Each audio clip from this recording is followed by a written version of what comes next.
Tonight, allegations of death threats swirl around the coroner's inquest into the death of Joyce Echaquan.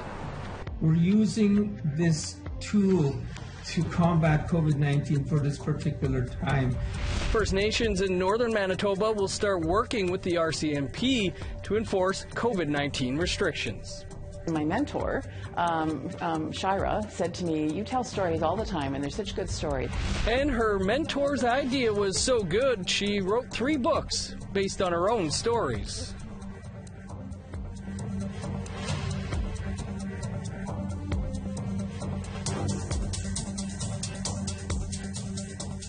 Good evening, I'm Dennis Ward. Welcome to APTN National News.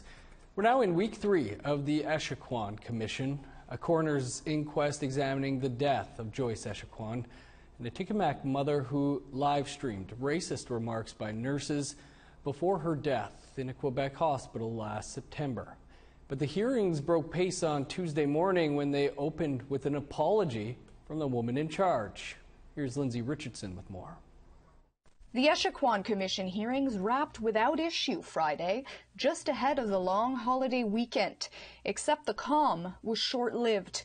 On Friday night, a press statement from the Quebec Coroner's Bureau hit the news wires to, quote, take note of the recent reactions about certain remarks made during hearings by the investigating coroner, Gehan Kamel. Kamel faces criticisms for her dealings with commission witnesses and was accused of badgering and discrediting them. But in their response, quote, the chief coroner reiterates her full confidence in Maître Kamel. On Tuesday, she opened hearings with a clarification. Bien que certains de mes commentaires aient pu donner l'apparence d'une certaine partialité de ma part, j'affirme que j'ai en tout temps, depuis le premier jour de cette enquête, respecté mon important devoir d'indépendance et d'impartialité en tant que coroner. Et je peux vous assurer qu'il en sera ainsi jusqu'à la toute fin du processus. Even in its 3rd week, commission drama is ramping up. Kamel claims she's received threats from strangers outside the courthouse. Days later, healthcare staff from Joliet Hospital also received death threats. Provincial police are now investigating.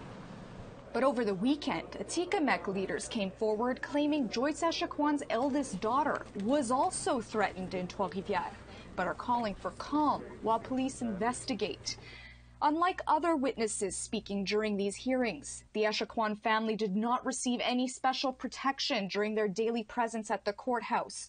Following this incident, increased security may be requested while hearings continue on Tuesday. We can expect more testimony from healthcare workers in the next 2 days. Starting Friday, the Commission will switch gears and hear recommendations from Indigenous leaders and legal experts. We'll have more on that as the week plays out. Lindsay Richardson, APTN National News, Montreal. We'd like to hear your thoughts about the coroner's inquest into the death of Joyce Echaquan. Here's how you can continue the conversation. You can send your emails to news@aptn.ca or leave a comment on aptnnews.ca. You can also find us on Facebook, Twitter, Instagram, YouTube, and TikTok. Follow APTN News to join the conversation and see our latest stories. Canada is still awaiting a firm delivery date for more shipments of the Moderna vaccine. Procurement Minister Anita Anand says millions of doses are expected to be delivered sometime in June and says her team is in talks with the company to discuss a timeline.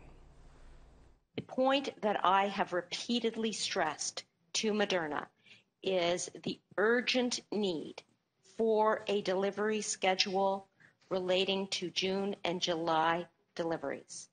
But rest assured, we will be receiving millions of doses from Moderna during the month of June. We are awaiting a delivery schedule from Moderna itself. Ottawa says Canada's vaccine rollout schedule remains on track and that every Canadian who wants a shot can receive it by the end of June.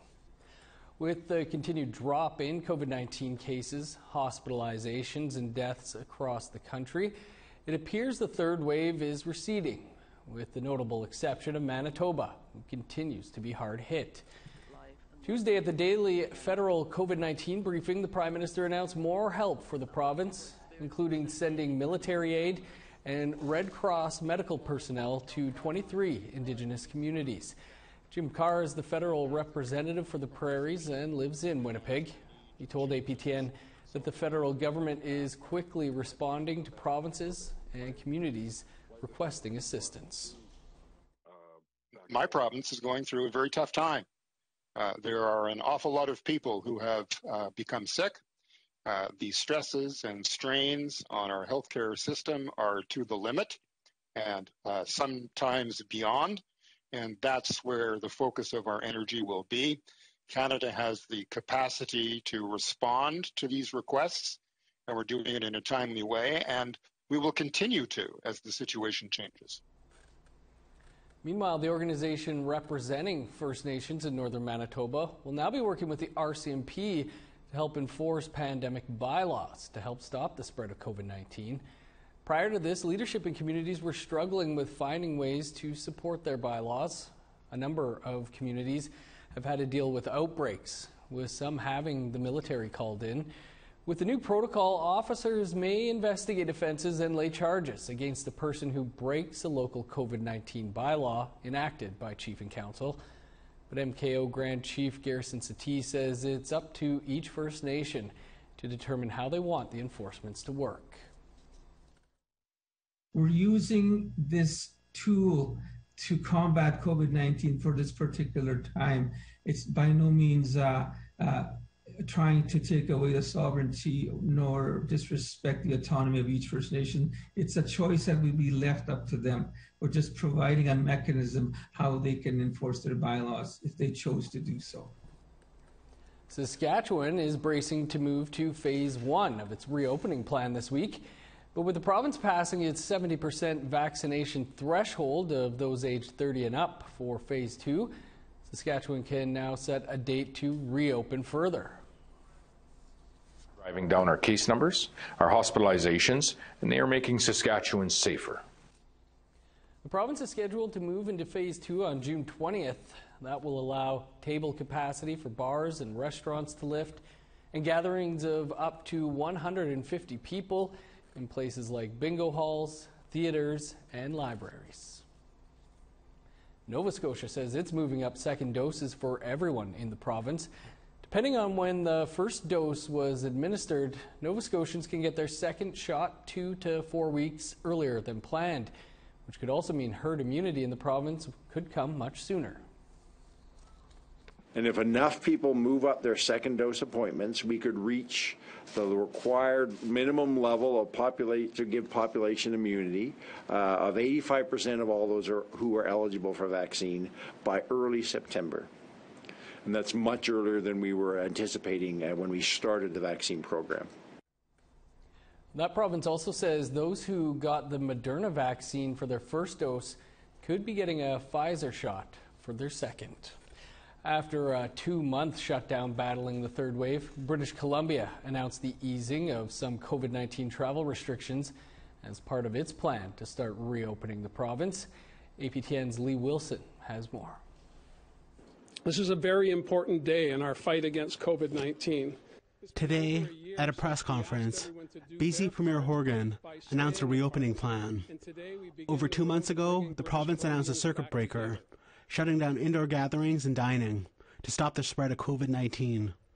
Last month, they restricted travel within the province using the Emergency Program Act until May long weekend. BC's safe restart plan will be guided by safely reopening businesses, resuming activities, and returning to normal life over 4 steps. Starting today, people will be able to enjoy a meal in a restaurant, having guests visit, and have people over for a barbecue. Traveling within different regions of the province is still not allowed. He said step 2 will be in mid-June, which will include indoor movies and gyms opening. And step 3 would be early July. That would see weddings of up to 50 people.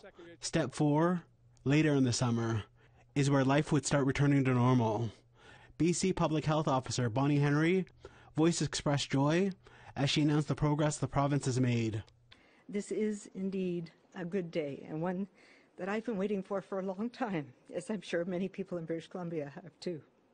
Dr. Henry said over 60% of British Columbia have got their first dose of the vaccine.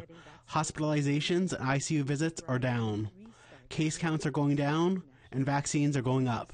Premier Horgan finished with optimism about the province's battle with COVID-19. We have made extraordinary sacrifices as a province and as a people over the past 15 months, and nobody is more excited than the four of us to be moving into this reopening plan in a careful and thoughtful way. Lee Wilson, APTN National News, Kitimat. Nice to see some jurisdictions reopening. Time for a quick break, but coming up, we'll look into allegations made online that went viral over the weekend. Stick around.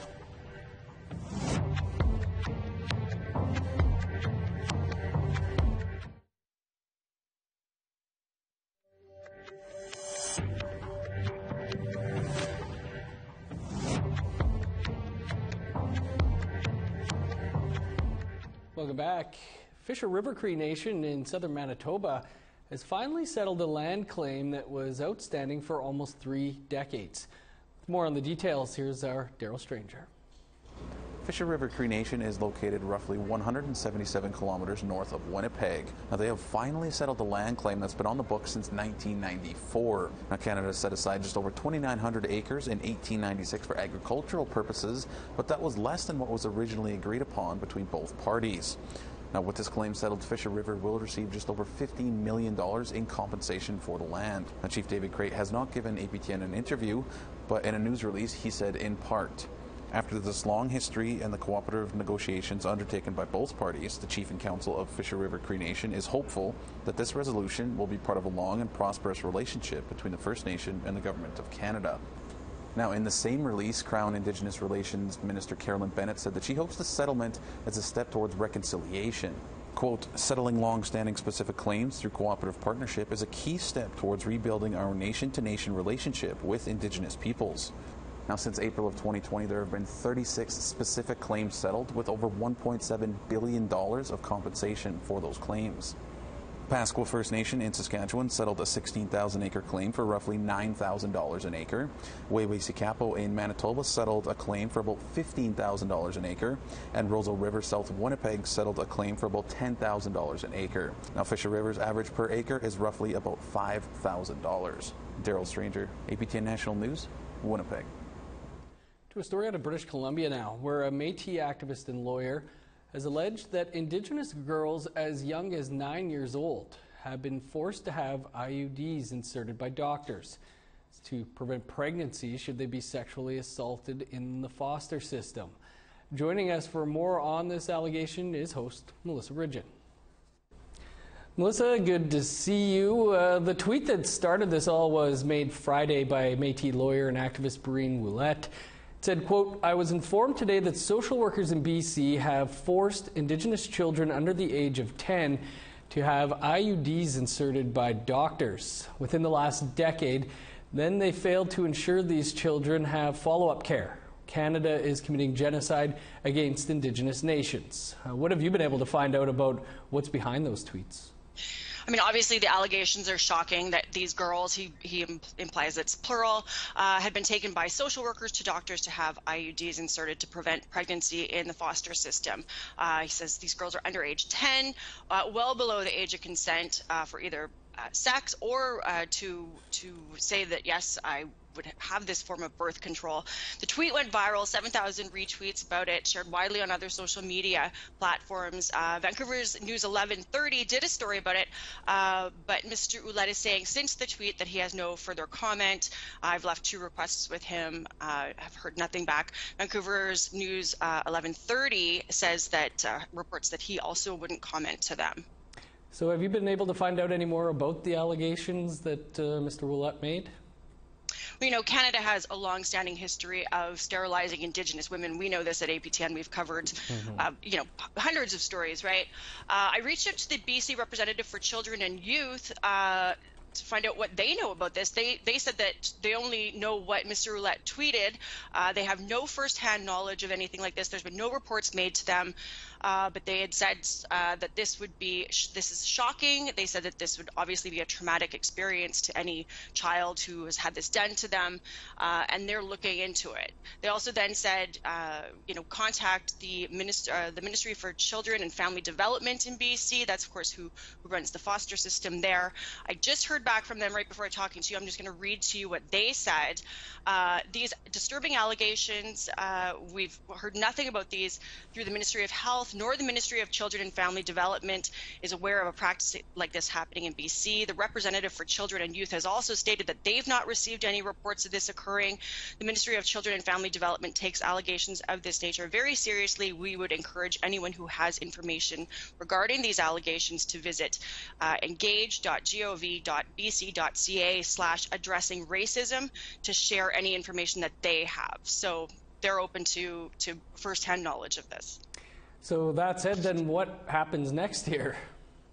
Yeah, well, so Breen Ouellette had said on his social media that while he's not commenting further on this, it's not something that he's going to let go away. He says he'll find a different way to advocate for the children who've had this done to them. Of course, MCFD saying, if this has happened, let us know. The BC representative for Children and Youth are saying, let us know.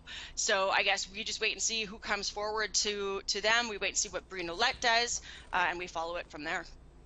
Stunning allegations for sure. Thanks for bringing us up to speed on this. Thanks, Dennis.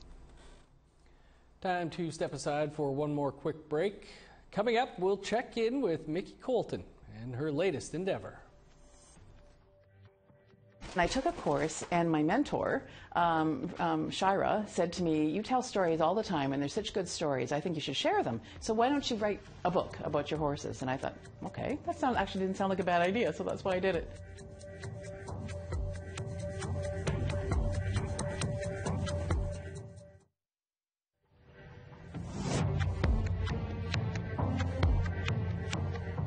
Welcome back. Time now for our photo of the day. This says, seen from a drone, Matt LeMay was able to capture this great photo of where the Ottawa and Matawa rivers join along unceded Algonquin territory. And we enjoy seeing your pictures. Be sure to send us your photos to share at aptn.ca, and you might be featured as our next photo of the day. Very summer looking like there. Let's take a peek at what tomorrow's weather forecast is looking like. Starting on the East Coast, 22 for Halifax, 14 with showers in St. John's.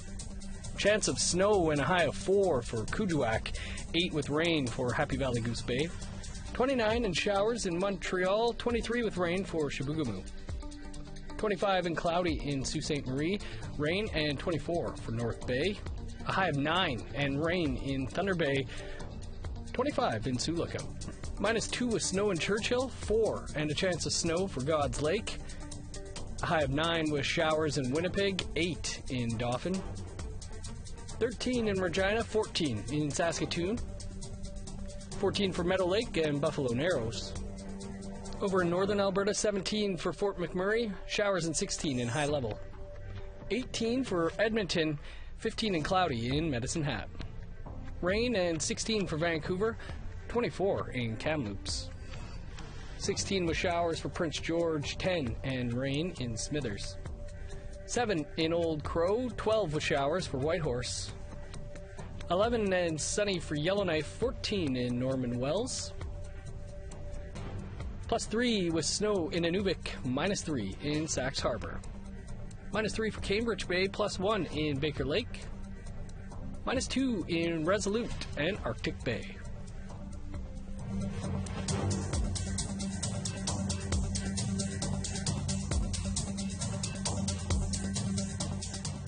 Last winter, we met Riley the horse from Horse Sense Equine Guidance. We also learned about his owner, Mickey Colton, and how she's helping Indigenous women succeed in business. But after a long, inactive spring, Mickey has taken on a new opportunity, which makes Riley the star of a children's book. Here's Annette Francis with that story near Picton, Ontario. remember when we did the stuff In with the spite road of cones business way being back slow, when? Mickey Colton enjoys spending time with their Go horses. give it a try again. We'll see how much you remember in your brain. You remember lots, don't you? Come on, Like sweetheart. many other businesses across the country, Colton's farm hasn't had any visitors for months. With so much downtime, Colton has taken up a new venture. I took a course, and my mentor, Shira, said to me, you tell stories all the time, and they're such good stories, I think you should share them. So why don't you write a book about your horses? And I thought, okay, actually didn't sound like a bad idea, so that's why I did it. Her first children's book is all about Riley. Riley's the horse I've had the longest, so he's been with me since he was 11. He just turned 27, so it was, and he's given me so much stuff over the years that was worth writing about. So that's why I chose that one incident to write about. The book is called Riley and the Road Cones. I went back to school after I retired from the military. I went to take my veterinary assistant course, and one of the lessons we had to do was to teach a pet a trick, so with a clicker. And so I decided that I would use him as my pet, you know, so to speak, pet. The teacher was very surprised when I turned in the video, of course, because she was expecting a cat or a dog, not a 1,200-pound horse. You know? So. All right, I'm going to move it here, Ross. The book shows how smart and funny Riley is and how he learned so quickly to do this trick. So smart. The book is the first of a series of 4 stories, each one about a horse at the farm. Riley and the Road Cones can be purchased on Amazon. And at Francis APTN National News, Prince Edward County. Good boy. That's a good trick. Former journalist in Manitoba, Kuwaitnawi, Okimakanak Grand Chief Sheila North is our guest tonight on the latest episode of Face to Face. North recently announced that she's running for Grand Chief of the Assembly of Manitoba Chiefs. 3 years ago, she ran for National Chief of the Assembly of First Nations. Tonight, North provides her thoughts on the job National Chief Perry Bellegarde did over the past 6 years. I don't think we always saw what we needed out of him. And whether it's perception or not, we didn't see him really go after the big problems that we were facing. Sure, there was money that was released, and sure, there seemed like there was building of relationships for the Liberal government to release funds, but essentially that's not what we needed. We didn't need to sound like we were begging for money and then thankful that we got it. You can catch that entire interview on the season finale of Face to Face in about 2 minutes' time. That is all the time we have for your APTN National News for this Tuesday. For news anytime, you can visit our website, aptnnews.ca. And be sure to join host Melissa Ridgen and guest host Brittany Hobson tomorrow, live at 3 p.m. Eastern Time, when they put culture, tradition, and all things weddings in focus on the season finale of In Focus. I'm Dennis Ward. Thanks for tuning in. Have a great night.